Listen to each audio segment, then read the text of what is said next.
Well, hey, everybody. Thank you for joining this special webinar with Tom D'Agostino, who teaches tax sales. And I'm really excited about this because, honestly, this is an area of real estate I don't really know a whole lot about. I had dinner with Tom right before the meeting on Monday night and just very impressed with his knowledge that he's been doing this for a very, very long time. Also that he's very active in the market and buying quite a lot of real estate, and that he's willing to take the time out to teach us how to do it, and also that he's done a lot of business in the Northeast, so he understands our real estate and the opportunities that we have here. So, and he is going to be teaching all day long on Saturday the 24th. It's at the Radisson Hotel in Cromwell. Do not come to Meriden. It's at the Radisson in Cromwell. And so I would get there at 8:30, bring business cards, dress for success, bring business cards. There's always time for networking, and you never know who you might meet. And you can register at ctria.com, or you can call in our phone number at 860-265-4414. As Tom's going to tell you, there's some really special bonuses just for attending the event. So, Tom, take it away. All yours. Okay, thank you. There's actually two. Thank you for being on a call. At the end of the call, there's a gift for today, actually, too. I just want to let everybody know. Nice. Anyway, here we go. Today's presentation, this is going to be down and dirty. Everybody's got to get back to what they're doing. I'm gonna just lay it out there, just point blank. What we're going to do today, we're talking about how to buy properties, pennies on the dollar, and how to obtain unlimited deal flow. That's where we're at. That's what we're going to talk about today. Now,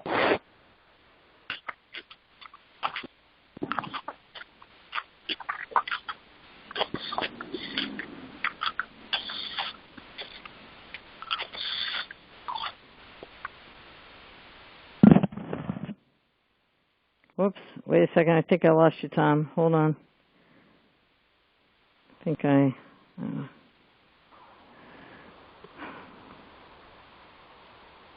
there we go. Oh, okay. You called in from, I had your other phone number, sorry. All right, go ahead. Sorry about that. Go ahead. All right, no problem. What happens is, I'm no different than you. I grew up in a lower middle class home in the South Bronx, went to school, kept my nose clean, and just had a very good military career. Went right back to Wall Street, went to work on Wall Street. Then my contract got sold to a company in New Jersey, and their expertise was in rental property, commercial property, building townhouse projects, but all revolving around purchasing properties via tax liens. So in 1992, I got to work, literally working at the foot of the master. And started to learn the tax lien business before computers. So I understand it down and dirty, and that's what I'm going to explain to you today. Now, tax lien is where the money is in real estate. We all know the money is made on the purchase. The money isn't made on the rehab. The money isn't made on the sale. The money is made on the purchase. And with tax liens, what we're doing is we're buying properties for minuscule amounts of money. We're buying them for 3, 5, 8 cents on a dollar is where the starting numbers are. What the benefit of being involved in the tax lien business is this. First, you feed yourself today. You're able to earn a very good income. You're able to put your kids through school, and you're able to save your money for your retirement, what you want to do in the future, and your money remains stable. I'm a big whole guy. I have no trouble wholesaling. I do it occasionally. I have no trouble flipping. And when I buy a bucket full of liens, I'm making a lot of interest on my money with the stuff that redeems. So at the end of the day, my money's never not making money. And that, I think, is the key. Now, here's a picture of me about 2 years ago. I had cancer of some of the nerves in my eye, and this is a picture 2.5 months after surgery. I was out of work for 5 months. The fact that I wasn't working physically, out speaking, out rehabbing, going to sites, I had to stay home. My rental income was past the point of sufficient to be wealthy. That's the beauty of the buy and hold inside the tax lien. Again, that's the key. I mean, you can still see the little stitch marks underneath my eye.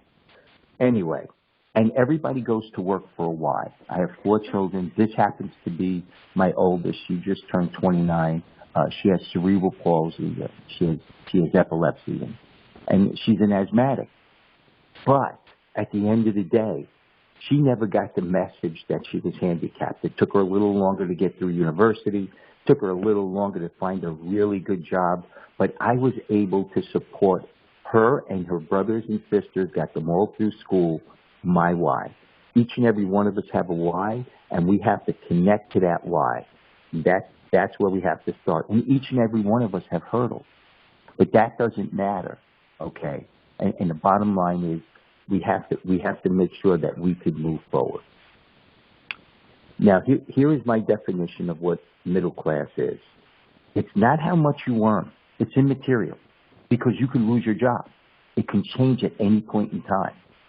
And it's not how many assets you have that are producing that have debt on it, because debt obligations could become a problem. You never know how the market's going to react. We have no idea. Every one of us know that the Federal Reserve is very clever, and we all know that the people at the top take care of themselves and don't take care of us. So that's worrisome. And the utilization of credit cards to enhance your lifestyle, what happens is this: we pay twice for that. Not only do we pay for the goods and services that we buy, we have to pay the interest on that. It's upwards to 31%. So really utilizing credit cards or utilizing leverage and debt it doesn't help us. It's actually the rich man's trick to suck us in. Here is the difference. Hey, Tom, you have some static or something on your line, I think, all of a sudden. Somebody tried to call in, and I think that was it. Okay. But anyway, yeah, here's the key thing. It's what you outright own that generates free cash flow. That's the difference. People who are wealthy, the difference maker is this. It's not their salary. It's their dividend-producing properties. Their dividend-producing stocks and bonds. Their dividend-producing liens. We have the ability to make 12 to 36% interest on liens, and we have the ability to get into property at the lowest barrier of entry into the real estate market, which literally puts us on target with the people who are wealthy. So what we're going to talk about today is a little bit about the current economy, the challenges of wholesaling and flipping and other type of real estate investing. We're going to talk about liens and deeds. We're going to talk about why it makes perfect sense now to be in a lien and deed market. We're going to talk about some strategies. We're going to look at some sample deals. We're going to look at our resources, and we're going to have some questions and answers. And we're going to have an overview of the one-day program for Saturday. Here's the bottom line. This is the reason why you need to come. First, tax liens are very predictable. We know what the interest rate is. We know what the time frame is. We know what the redemption is. We know what the interest rate is. Very predictable. It's extremely cheap. It's the lowest barrier of entry into the real estate market. You could get in as little as 3 to 8 cents of every dollar of value. There's an unlimited supply of this stuff. There are liens and deeds in 3,200 locations throughout the United States annually, year in, year out. They auction off in lien value $25 billion a year in 29 states that have lien auctions. The underlying value of this real estate is $3,125 billion worth of value. So you're going to go out and spend us investors are going to spend about $25 billion, and for that money, we're going to be able to get a hold of $3.125 trillion worth of real estate. That's the bottom line. Wow. It's amazing. That's incredible. And you want to know something? My goal as an investor, and we're not going to talk about a lot of diligence on this call, but we're going to talk about diligence on Saturday. It's what to buy. It's what to buy, and that's what we're going to talk about. Hey, Tom, can you talk louder? Because it's kind of hard to hear you, and I don't want to miss anything Sure. that you have to say. Thanks. Let me see if I can turn up my volume. Okay, I'll talk louder. Oh, much better. Okay. Okay. Now here's the deal. Nothing but the tax sale business gives the investor lien flow. Lien flow equals deal flow equals cash flow. That's the bottom line. You're never spinning your wheels on things like short sales or looking at REOs or sending out hundreds of letters. You're never spinning your wheels in the tax lien business. You get paid either way in the tax lien business. If you go out and you buy 30 liens and what happens is 24 of them redeem, it's not the end of the world. You're going to be making between 12 and 36% interest per year on your money. Your money's working. That's losing in the tax lien business. And at the end of the redemption period, if they don't pay, you're getting property free and clear. This is the beauty of the tax lien business is that you win on either side of the equation.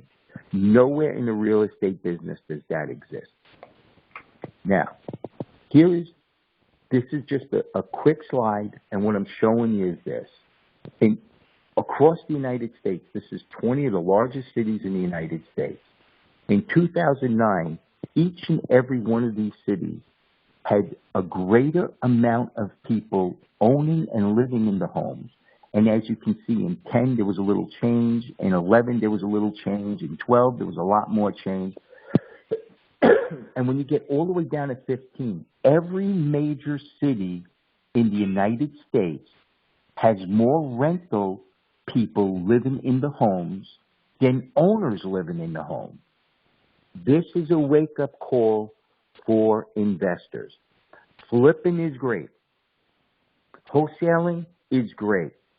But at the end of the day, we understand, due to this graphic, that being a landlord is a very good idea, taking nothing away from what you do for a living at all. All I'm saying is you have to buy into the trend. Trends are your friends, and this is a trend.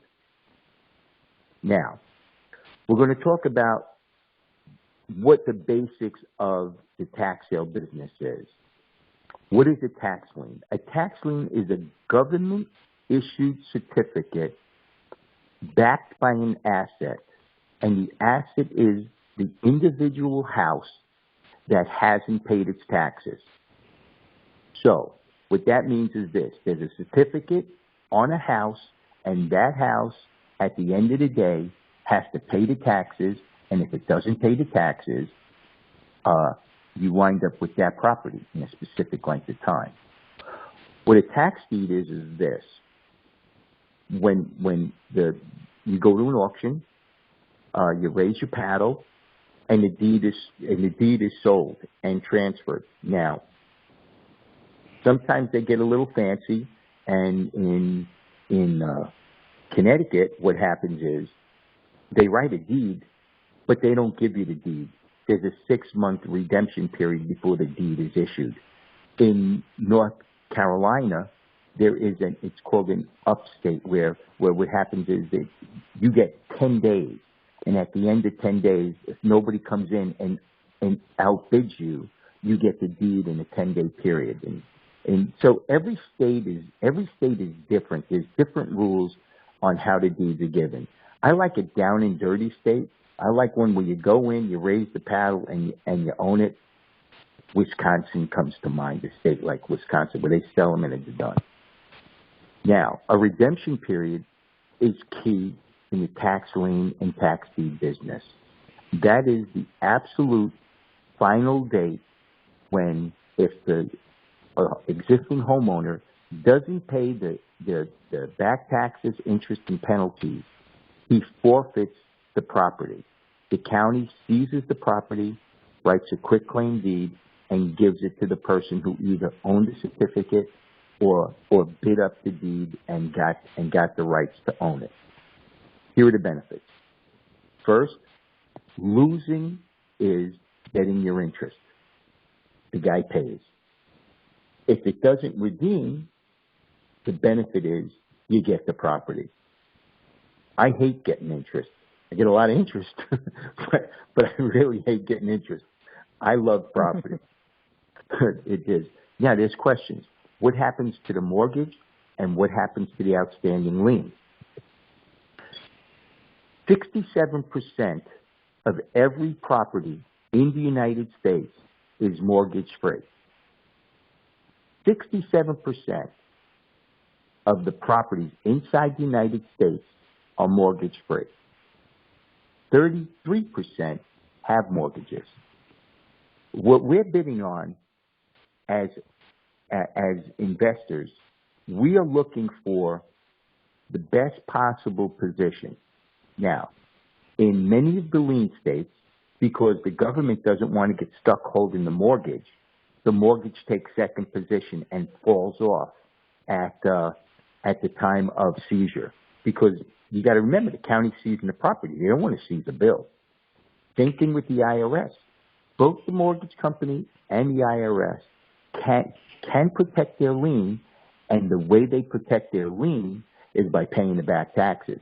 The county cannot afford year after year after year to have properties lay fallow. It's senseless, because then it just makes the county a ghost town. Can't have that happen. So the county protects itself, and by extension, the investor, by making it mandatory for banks and for the IRS or for out like Lowe's, if you put windows in, to pay. They don't pay, they lose their position. Now, first thing is this, usually I put down Rome where it says Revolutionary War.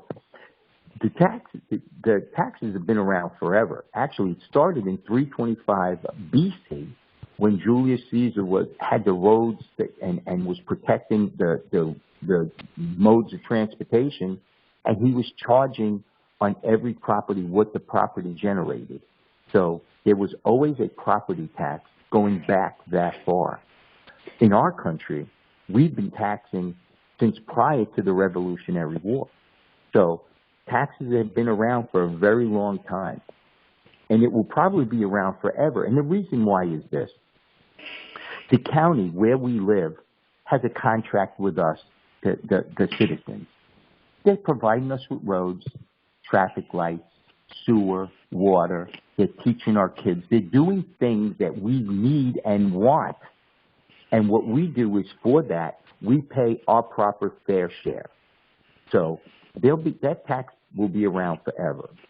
Now, the beauty of the tax lien business is, I can't see a show of hands here, but when I was speaking at RIA on Monday, I asked people to put up their hands.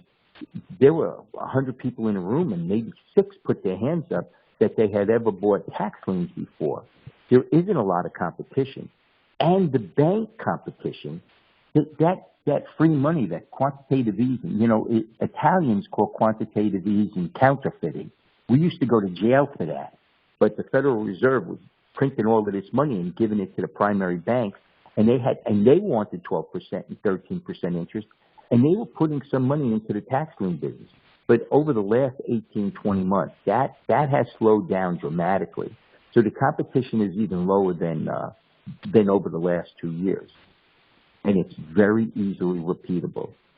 I'm working right now in probably 16 markets from Arizona straight through New Jersey. So I literally cross 4 time zones.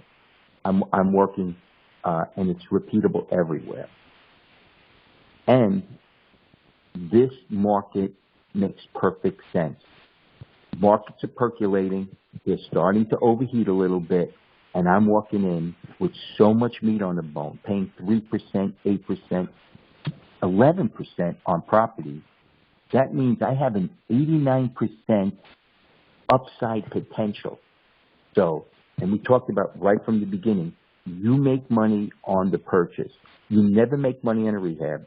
You never make money on a sale.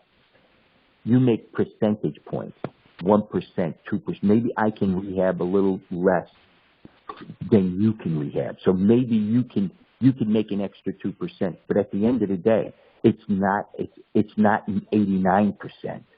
And that's the key. Okay, and it's all over the country. Like I said, I'm investing over 4 time zones. Here's a schematic of what we're talking about here. And you see the big red circle in the middle and it says distress. That's key. I'm never talking to an unrealistic homeowner. Never. Because that's not the guy who I'm buying the property from. I'm never talking to like the black hole, which is the bank.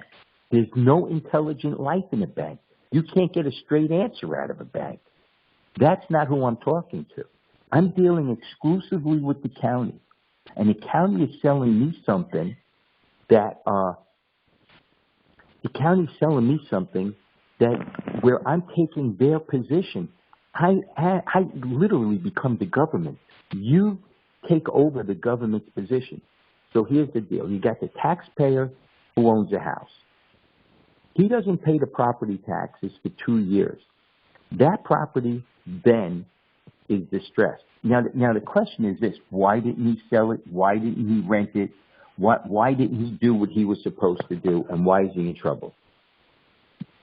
We are concentrating on 3% of the marketplace. Now there's $3.125 trillion, and we're concentrating on 3% of that pie. We're dealing with dead people, and I told you the other day, I love dead people because the deader the better. They don't pay their bills. But more importantly, I'm gonna go back. I'm actually at my ex-wife's house. She's away. I'm watching the dog. And then I got to come here, mow the lawn and watch the dog for 4 days. But when we had 4 kids growing up in college or before college, it was extremely expensive. Both of us worked, so we didn't have an issue. But let's say we had 4 kids and only one of us worked, and we had a job. We weren't investors. We were making $50,000, $60,000, $70,000 a year. With 4 kids, and one of them handicapped, how the hell would I be able to pay for my grandmother's house who passed away? She never painted the place. It's been fallow for 2-3 years. It needed windows. It needed a roof. It needed a facelift. I couldn't rent it.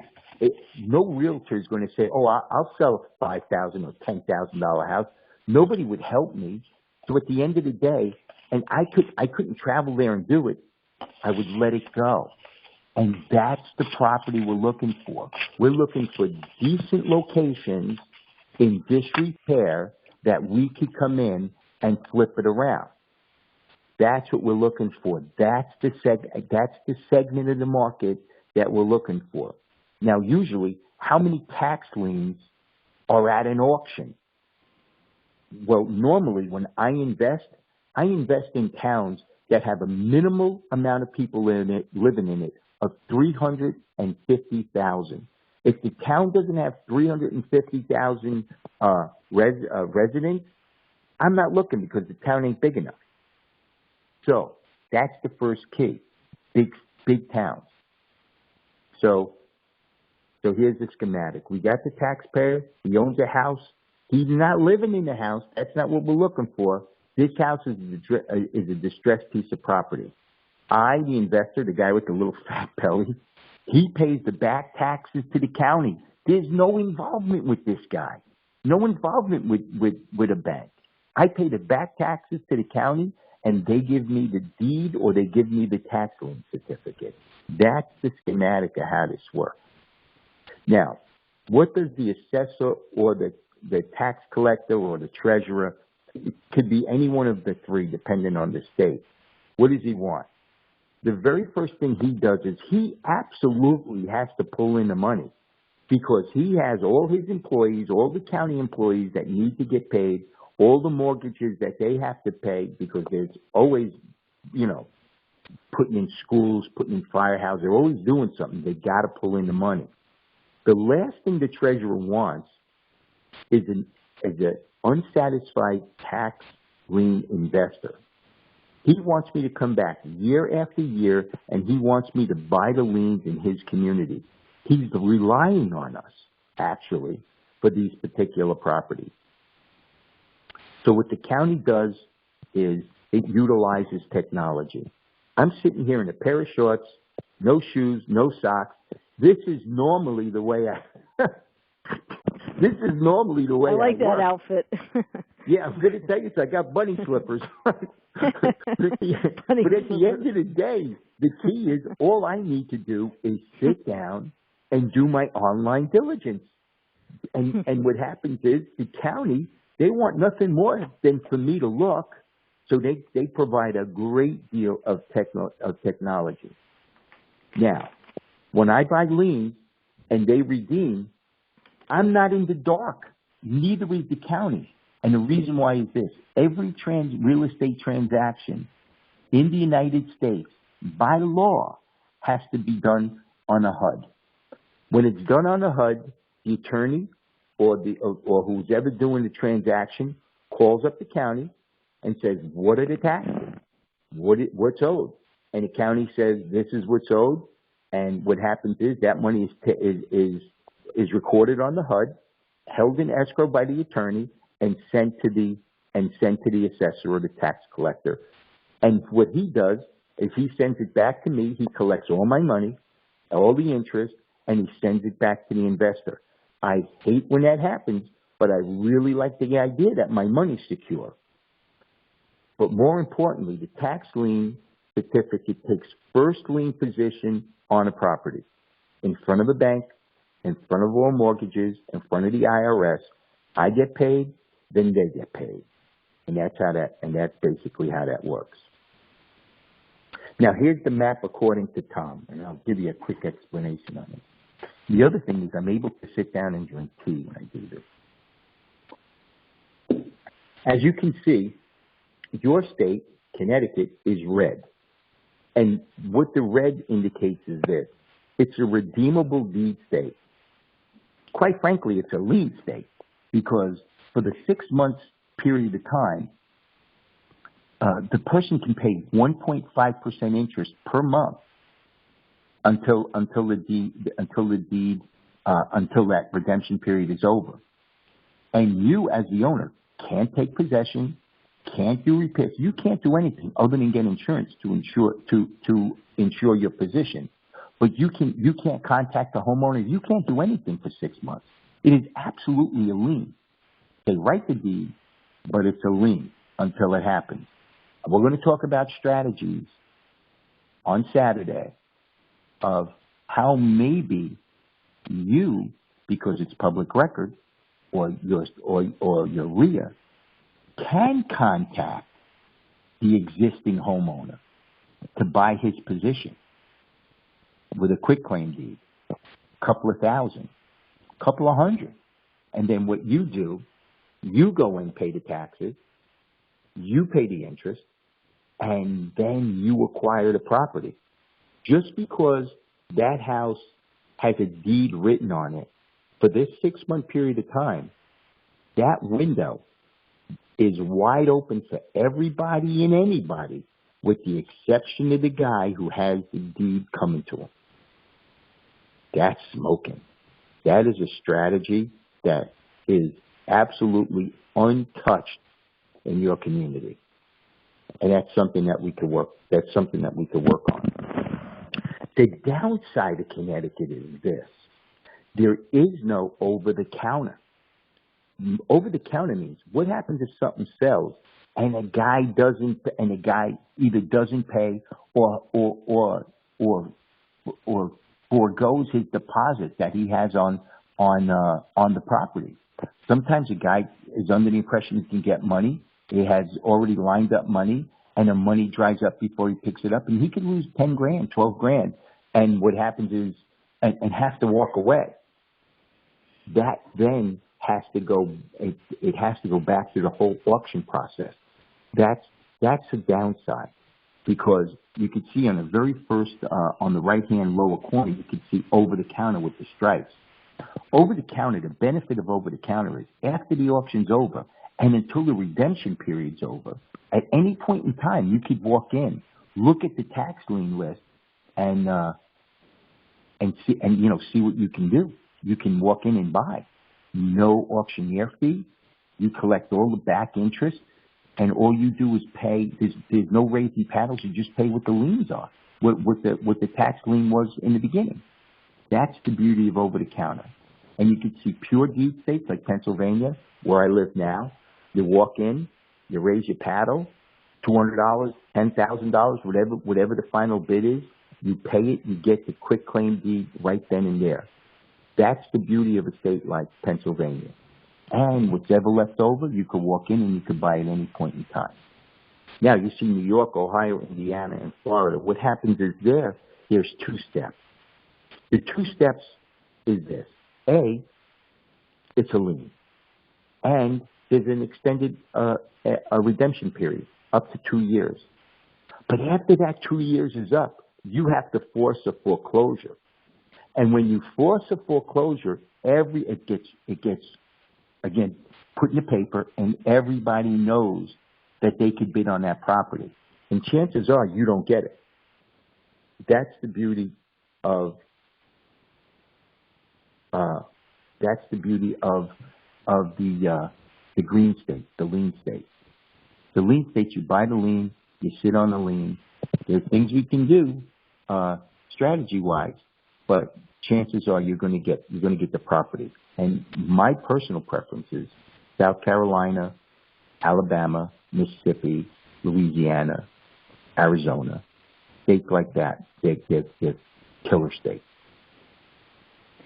Hey, Tom, Okay. before, just let me interrupt real quick because some people have to go back to work. But hopefully if you follow the strategy, you won't have to go back to work every day. No, you don't. Just remember, Tom's going to be teaching all day on Saturday, the 24th. As you can tell, he has a whole lot more to share with you. And the outline of the agenda is outlined on ctria.com. So you can register there online, or you could register by calling in to our phone number at 860-265-4414. So continue on. Okay, I'm trying to move quick. Yes. Okay. Now, what happens We're also is, recording this, so if we're also recording the call, so if somebody has to jump off, not a problem. You can pick it up where you finished. Go ahead. Okay. What a tax lien is, it's an asset-backed security. It has a fixed interest rate, a fixed redemption period. Everything is fixed. We have the list. We have a calendar website that has every list in the United States.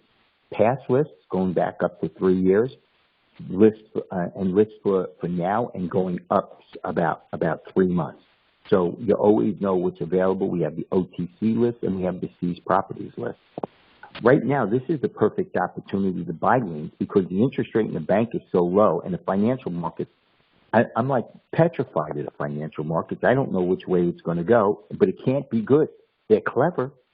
The central banks are clever. The guys on Wall Street are clever, but you can only blow a balloon up so much, and then it pops. Here is the deal. 97% of every lien in the United States redeems. We have no idea when it's going to redeem. Sometimes they redeem when you get a Christmas bonus, when your income tax comes back, a stay-at-home vacation. You never know when a lien's going to redeem. It's very unpredictable. But the key is this. You constantly can reinvest because you have the calendar, you have the over-the-counter list. Your money should always be working. And again, like I said in the very couple of first slides, there's $25 billion auctioned off in 29 states with a phenomenal amount of value, over $3 trillion worth of value. Anyway, Mark, amen. I'm with you, Mark. Now, what we're doing is this. It's not just about the liens, and it's not about just the over-the-counter.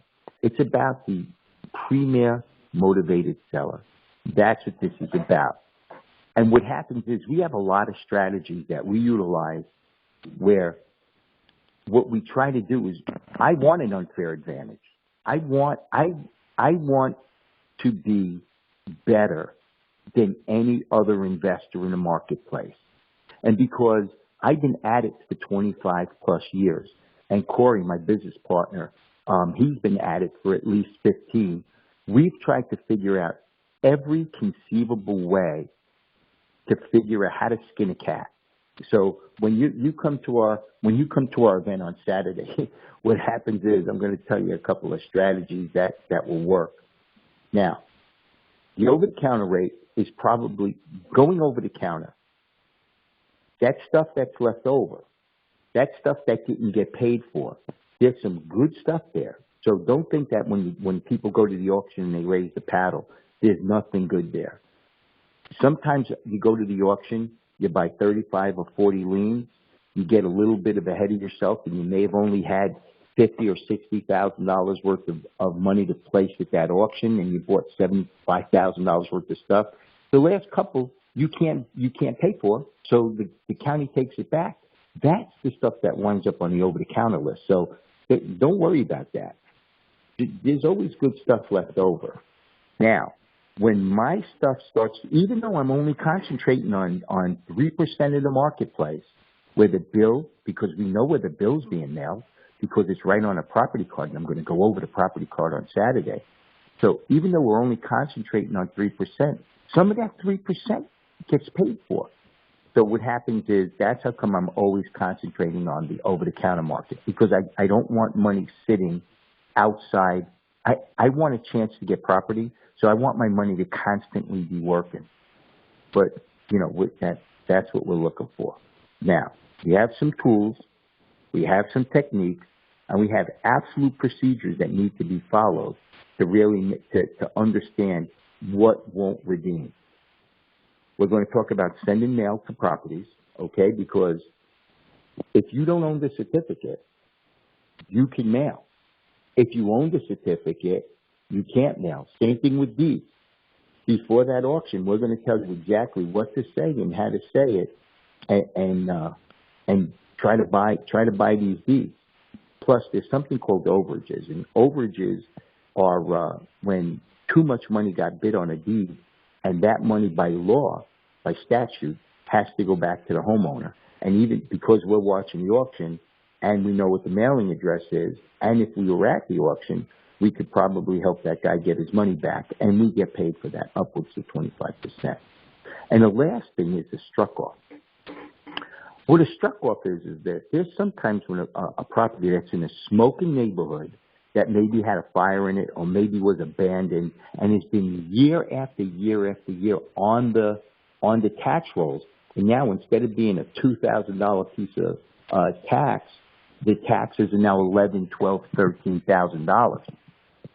Properties like that kill the neighborhood because it's such an eyesore and it's such a problem that the county is willing to literally give it away for $100 or $200. And what I do, I've bought property in historic districts of Anderson, South Carolina, where I've paid $200, $250 for property. So, I mean, struck off, if instead of wholesaling, I'd buy one of these, and then I would try to get it a little close, clean it up, take the trees down, mow it, clean out the building, secure it, and then I would be flipping property. Again, it's all about training, it's all about procedures, and how to do things the right way. Now, velocity. Velocity is the amount of times your dollar can be involved in a transaction. That's what velocity is to me as an investor. Everything I buy with a specific strategy in mind. If it's I'm going to rehab it and flip it, if I'm going to rehab it and hold it, whatever I'm going to do with a specific piece of property, I never change in the middle. I'm not going to start rehabbing a property that I think I'm going to flip and then put all the things in, the better lighting fixtures, the fans in every bath, in every bedroom, all the things that I do on a flip, I'm not going to rent it then because I got too much money in it. So I'm always cognizant of what my strategy to purchase is, okay? And then I execute the intent of that purchase. I don't change my mind midstream. I'd much rather lower my price on a flip than turn it into a rental. And again, the reason why I can lower my price is because I don't make money on the rehab. I don't make money on the sale. My money's made on the purchase. That's the difference here. And again, it's such an easily repeatable process. That's what it is, rinse and repeat, okay? And as an investor, the thing that we're going to hone in on that you got to grasp is that you need to understand deal flow as a buyer and a seller because remember, lien flow equals deal flow, which equals cash flow. That's it. And we're talking about $25 billion worth of liens going up every year, and the value of that property is $3.125 trillion. That's the marketplace. That's what we're talking about here.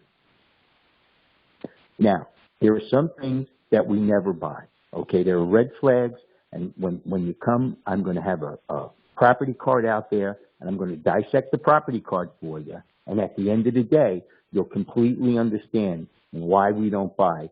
And this property is within the 3%. And the reason why it's there is because it's a headache, and I'm going to show you why it's a headache.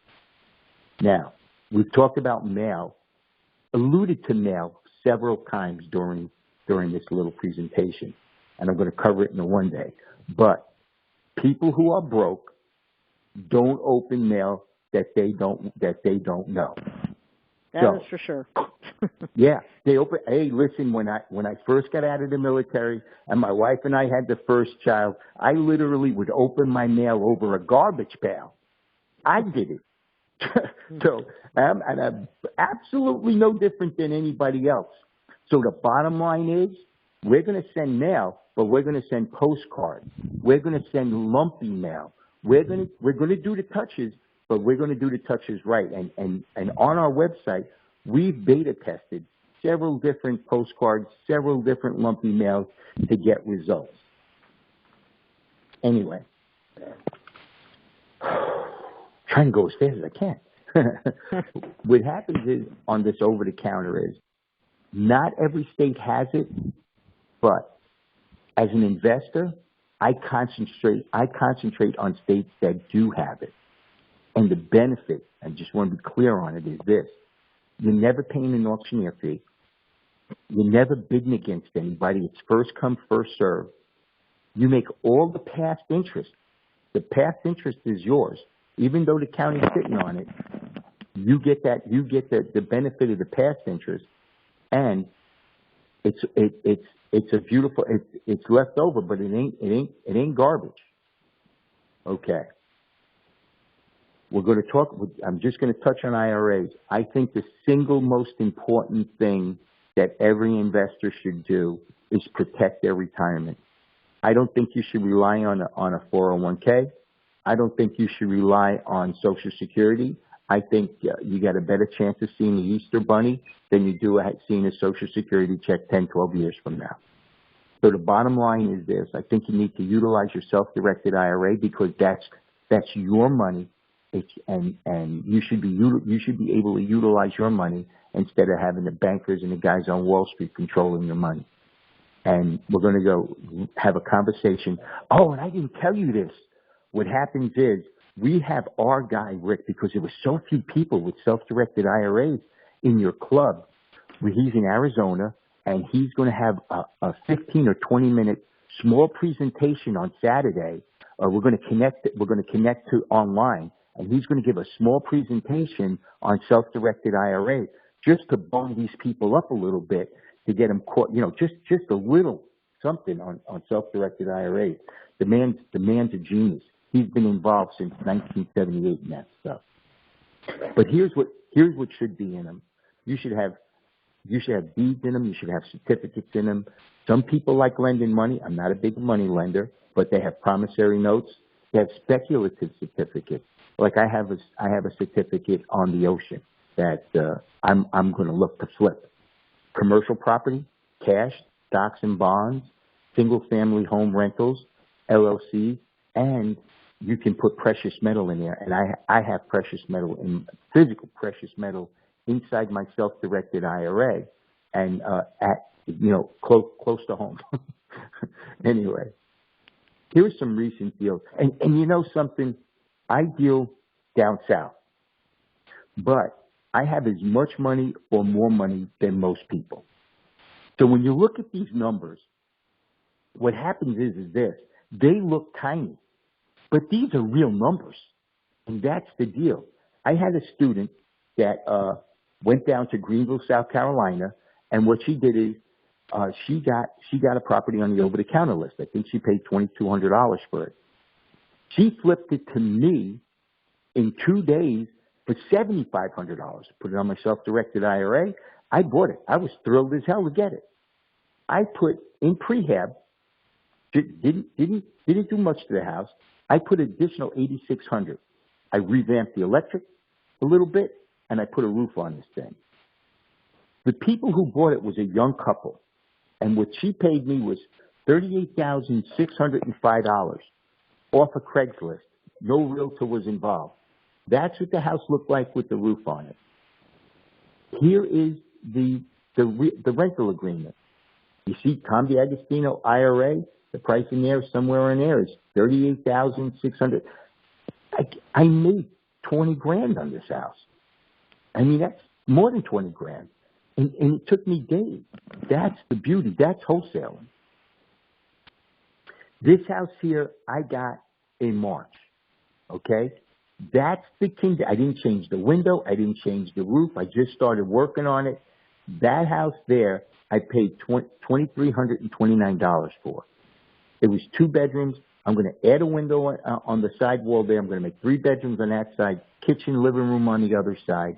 I'm going to put in windows, put in a roof, and I'm going to spray that. It's T111. I'm going to spray the house. That's what it looked like when I bought it for $2,000. Nice. By the time I'm done, I'm in $19,000 when I'm done. At $850 a month, what am I talking about? 21 months, 24 months, and I'm even? Yeah.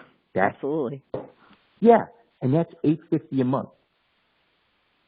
Here goes the house that I bought.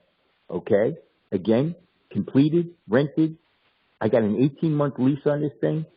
I approached the guy next door to buy the house next door. Again, penny. I paid for this house $645.14. That's what I paid for the house. Agreed. I put 20 grand in it. I put 20 grand in. But at the end of the day, I make my money on a purchase. That's what you can do with tax liens. What happened was it was dilapidated. I went in and I did what I needed to do. Here's one that I just bought. I just bought this just about maybe 7 days ago for $1,000. I sent the postcard. The house is totally remodeled on the inside. There was a kitchen fire. Totally remodeled on the inside. 3 bedrooms. It has a boiler on this thing. I mean, I gotta strip the roof. I gotta put plywood on. I gotta do some rafter repair. Again, I may not be in too heavy. I think I'm gonna be in like maybe 15 to 18,000 because all I gotta do is get the smoke out. At the end of the day, I bought it for $1,000 in my self-directed IRA. I'll get $950 for that. I mean, this is what you're talking about. I sent a card. I feel bad for the guy who didn't have insurance, but at the end of the day, it's a home run. Oh, went the wrong way. Here it is in my self-directed IRA. You even got my account. I got my account number. And I paid $1,000. My attorney's going to handle the closing. This is a done deal. This is the type of stuff you can do. Don't let the Jaguar fool you. It's mine. Anyway, again, another house. But if you notice, I'm trying to buy the same house over and over and over. This is the only business you could do that in. That's how particular I can be. And all of these guys were dead. You see that house, how it looks? See how that house, how that looks? Yep. No, And then not the other that one looked the same way. Yep. And the other one looked the same way. Exactly. Yep. I keep buying the same house. So at the end of the day, it's rinse and repeat. That's what we do with this business. And it's not me. This house here, you talk about underpaying. I paid $329 for that house. And it's all of it's inside my self-directed IRA. So every time I collect a rent check, okay, I got to send it off to what do you call it? To Equity Trust.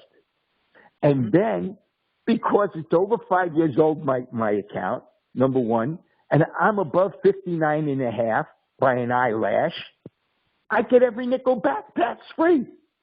I mean, it excites me. It literally excites me. Not that I'm screwing the government over, but they allowed this loophole for us. And this is amazing. This was a church that I bought. I left it as a church for about 2 years, and after 2 years, I learned about the laundromat business. And what happens is, I paid $2,378 for it. My sewer's right, my water's right, my power's right. What happens is, I got the money in my self-directed IRA. I'm purchasing a full laundry in there. I mean, these are the things you can do. You can do commercial work. You can do residential work. It doesn't matter what you need to do. Anyway, how do I do it?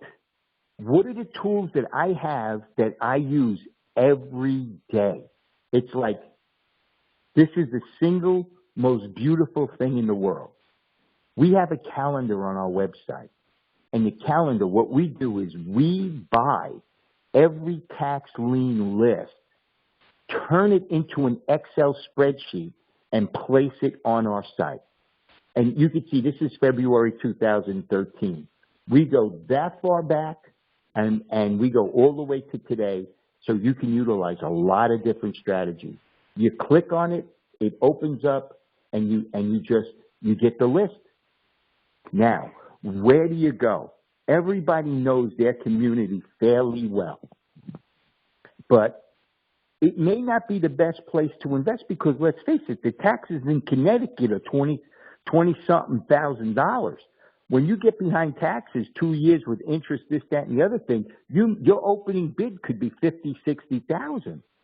I'm paying $2,000. I'm paying $800 in some places, $300. So at the end of the day, you need to know where to go to really get the best bang for the buck. So what we have is a wealth roadmap. And the wealth roadmap, we do the diligence, the pre-diligence. Now we're going to use Ken Wade stuff, okay, housing alerts. We're going to use Neighborhood Scout. That's another big one we use. We're going to use Rent-A-Meter. We're going to use City Data. We have like 14 or 15 different sites that we use. We use crime statistics sites. We use information from U.S. School information sites. We use a whole bunch of stuff to come up with the best places in the United States where there's going to be a lien in a 6 or 7 week period. And that's what this wealth roadmap is. We do the work. Now, somebody just asked a question. I'm going to answer, and somebody's going to have to You know what, Tom? relay it to me.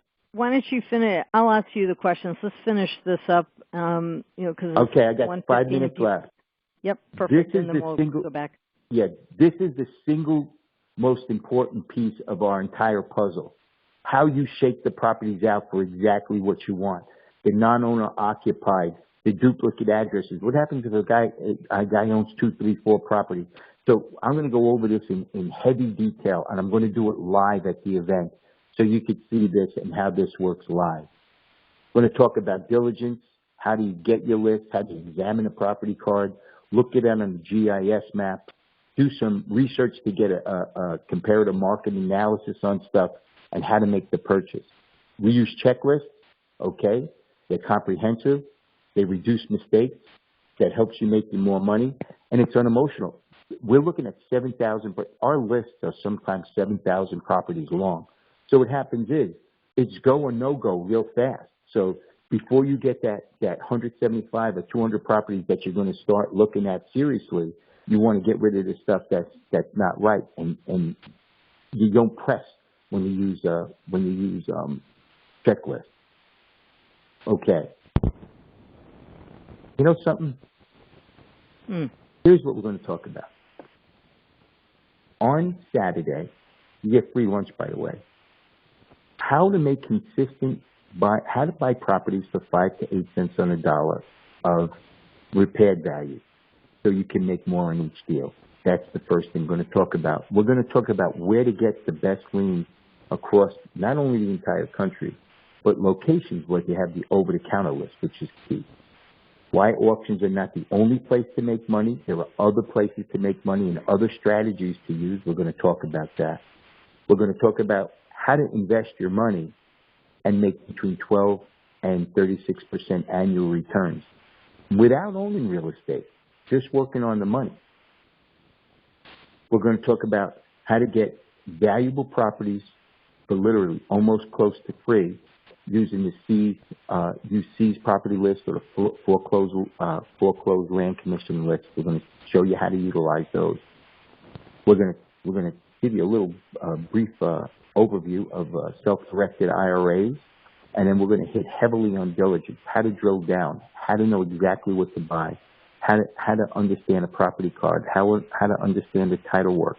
We're going to talk about strategies for wholesaling. We're going to talk about retailing, rehabbing, how to be a landlord, and how to maximize your profits. I'm a toilet, trash, and tenant kind of guy, and I'm going to really hit on how that may be a very, very good idea. So here's what we're going to do. If you come on Saturday, we're going to give you a quick start video. It's an amazing, about 2-hour overview of the tax lien business and the tax deed business. And my business partner and I do a 90-minute every Friday Focus Friday, and we're going to give you 6 hours or six meetings that we had, 6 Fridays of some of the best and most important Focus Fridays we have done. We have over 500 Focus Fridays, so there's got to be some good ones. So anyway, I'm going to see you on June 24th at 9 o'clock. We're going to be at the Radisson Hotel at 100 Berlin Road in Cromwell. Now, thank you for coming today. This is a gift for 30 days. This is the research assistant tool that we use that you can thumb around with. You can start now. On Saturday, I'm going to go over it live, and I'm going to do my very best to make you understand that and show you the beauty of tax lien. Because again, there's a tremendous amount there, and it's repeatable. Thanks, and I'll Hey, Tom, thanks so much. That was awesome. So again, there's 2 bonuses. One is this one that you want to get started on right now. You'll get 30 days of leads, so you can start looking at them. And then you're also going to get a bonus. It's an hour bonus of going through these meetings that Tom has with his business partner. Wouldn't you like to be a fly on the wall in Tom's business? I certainly would. And plus you'll get to ask questions live and in person. All you have to do to register is, and please register ahead of time because we are including lunch. We need to know how many people are coming. But go to ctreia.com or call, and you'll speak with Nicole at 860-265-4414. You may want to bring your business team, bring your private money lenders with you. And by the way, as a member of CTREIA, if you're not a member, you want to join, because you'll save money on the seminar for Saturday. It's $29 for members, $39 for not yet members. But as a member of CTREIA, Equity Trust will open up your IRA, and they waive a lot of the fees, and they give you some training and education as long as you're a member of CTREIA. So, hey, Tom, thank you so much. I know you're working on lots of deals right now. Like you said, you just bought one the other day. So thanks so much for doing this. I'm really looking forward to attending this and taking lots of notes and then taking massive action. Thank you. So there are a couple of questions that I can... do the way. Yeah, somebody said pay for the one-day seminar, the meeting Monday, yes, so can't come. Okay. Somebody asked if a homeowner in Connecticut redeems a tax lien, do they have to pay 18% on the amount of the highest bid or just on the amount they owe the town? No, highest bid, and it's 1.5% per month. Right, and they only have 6 months, so it ends up being 9%. But that's a really good point. They might only owe $20,000 on taxes, but the property went for $30,000. They have to pay that on the $30,000. Correct? Could have gone for $100,000. Right. That's exactly. right. That's exactly. So it's so. Now think about it. Let's just pull that string.